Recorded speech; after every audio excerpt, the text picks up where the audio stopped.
Hello guys, आज हम पढ़ेंगे क्लास 12 केमिस्ट्री चैप्टर फर्स्ट पढ़ेंगे। आज हम सॉलिड स्टेट। सॉलिड स्टेट क्या होती है कि एक स्टेट ऑफ मैटर होती है जिसकी डेफिनेट शेप होती है और डेफिनेट वॉल्यूम होती है।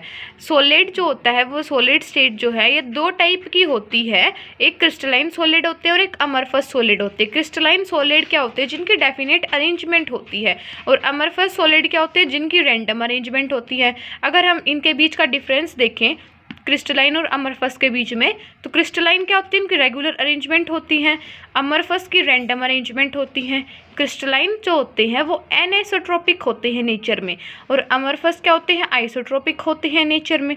एनआइसोट्रोपिक और आइसोट्रोपिक का मतलब क्या है कि एनआइसोट्रोपिक का है कि their physical property have different magnitude in different direction. Different direction में उनकी डिफरेंट फिजिकल प्रॉपर्टी होंगी। ठीक है, ये होता है एनाइसोट्रोपिक का मतलब। और आइसोट्रोपिक क्या होता है कि magnitude of physical properties is same in all direction, इसका अपोजिट हो जाएगा। और क्रिस्टलाइन में क्या होता है कि sharp melting and boiling point होता है और अमरफस में क्या होता है कि they melt over a range of temperature, एक टेम्परेचर की रेंज होती है उसी पर जाकर ये मेल्ट होते हैं। क्रिस्टलाइन सॉलिड क्लीन क्लीवेज देते हैं और ये इरेगुलर कट हो जाते हैं। इसका एग्जाम्पल है NaCl, इसका एग्जाम्पल है रबर। अब क्रिस्टलाइन सॉलिड के भी टाइप होते हैं। कितने टाइप के होते हैं क्रिस्टलाइन सॉलिड? 4 टाइप के होते हैं। Ionic solid, ionic crystalline solid, covalent crystalline solid और मॉलिक्यूलर क्रिस्टलाइन सॉलिड और metallic crystalline solid. Ionic solid क्या होते हैं कि जिनके बीच में क्रिस्टल्स के बीच में आयनिक बॉन्ड स्ट्रॉन्ग होता है। आयनिक बॉन्ड स्ट्रॉन्ग होता है दो एटम्स के बीच में। ठीक है, दो एटम जो क्रिस्टल के बीच में आयनिक बॉन्ड स्ट्रॉन्ग होता है उन्हें बोलेंगे आयनिक क्रिस्टलाइन सॉलिड। और जिन दो एटम के बीच में कोवेलेंट बॉन्ड स्ट्रॉन्ग होता है उन्हें कोवेलेंट क्रिस्टलाइन सॉलिड बोलते हैं। और इंटरमोलिकुलर फोर्सेज ऑफ अट्रैक्शन जिनके बीच में स्ट्रॉन्ग होती हैं ऐसे क्रिस्टल्स को हम मोलिकुलर क्रिस्टलाइन सॉलिड बोलते हैं। और जिनके अंदर मेटालिक कैरेक्टर यानी कि मेटल्स का ज़्यादा बॉन्ड स्ट्रॉन्ग होता है उन्हें हम बोल देंगे मेटालिक क्रिस्टलाइन सॉलिड। ठीक है, हम पढ़ेंगे अब स्पेस लैटिस। स्पेस लैटिस क्या होता है कि it is a 3 dimensional network of a unit cell. Unit cell का ये भी इसका क्या बोलते हैं हम सॉलिड का ही पार्ट है कि जिसमें डेफिनेट अरेंजमेंट होती है यानी कि रेगुलर अरेंजमेंट होती है। ये क्या होता है लेकिन 3 डायमेंशनल नेटवर्क होता है यूनिट सेल का। और अब ये यूनिट सेल क्या होती है? यूनिट सेल होती है smallest portion of space lattice.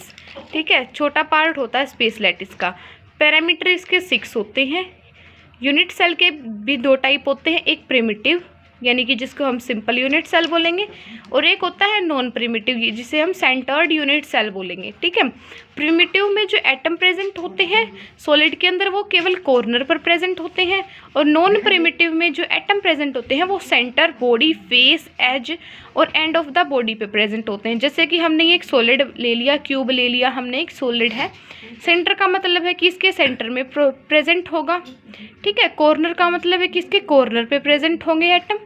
ठीक है, फेस सेंटर पे मतलब है कि अलग अलग इसके फेस, जैसे कि जितने फेस है इसके उनके फेस पे प्रेजेंट होगा। ठीक है, अब हम पढ़ेंगे packing in crystals. Packing in crystals में क्या होता है? एक स्क्वायर क्लोज पैकिंग होती है, एक हेक्सागोनल क्लोज पैकिंग होती है।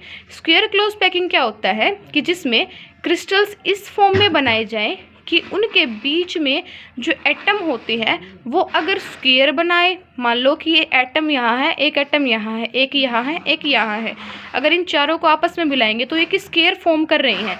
तो जब ये स्क्वायर बन रहा है तो इसका मतलब है कि ये स्क्वायर क्लोज पैकिंग है।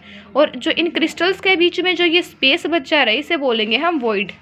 ठीक है, the space between the crystals is known as void. Void भी 2 टाइप के होते हैं, एक टेट्राहेड्रल वॉइड, एक ऑक्टाहेड्रल वॉइड। टेट्राहेड्रल वॉइड में कोऑर्डिनेशन नंबर 6 होता है, ऑक्टाहेड्रल वॉइड में कोऑर्डिनेशन नंबर 8 होता है। फिर आती है हमारी hexagonal close packing. Hexagonal close packing क्या होती है कि क्रिस्टल्स के बीच में एटम इस तरह से बनाए जाते हैं कि वो हेक्सागोनल फॉर्म ले ले यानी कि हेक्सागोनल शेप ले ले, उसे हम बोलेंगे हेक्सागोनल क्लोज पैकिंग जिसका कोऑर्डिनेशन नंबर 6 होता है। अब जो ये हेक्सागोनल क्लोज पैकिंग है ये 3 डायमेंशन में कैसे होती है?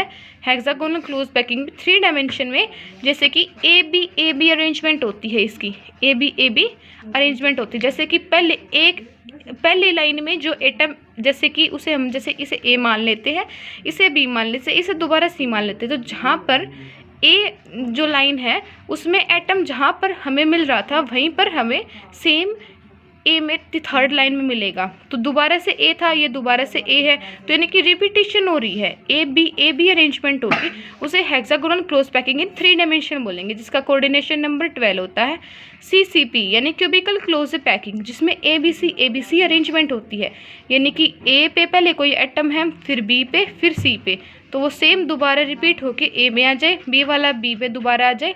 यानी कि जैसे देखिए 1 2 3 4 5, यानी एक पहले वाला फोर्थ में आ जाए, ठीक है, रिपीट होके रिपीटिशन हो जाए। ए बी सी इसके अंदर क्या होती है, अरेंजमेंट होती है, उसे बोलेंगे हम क्यूबिकल क्लोज पैकिंग, जिसका कोऑर्डिनेशन नंबर होता है 12।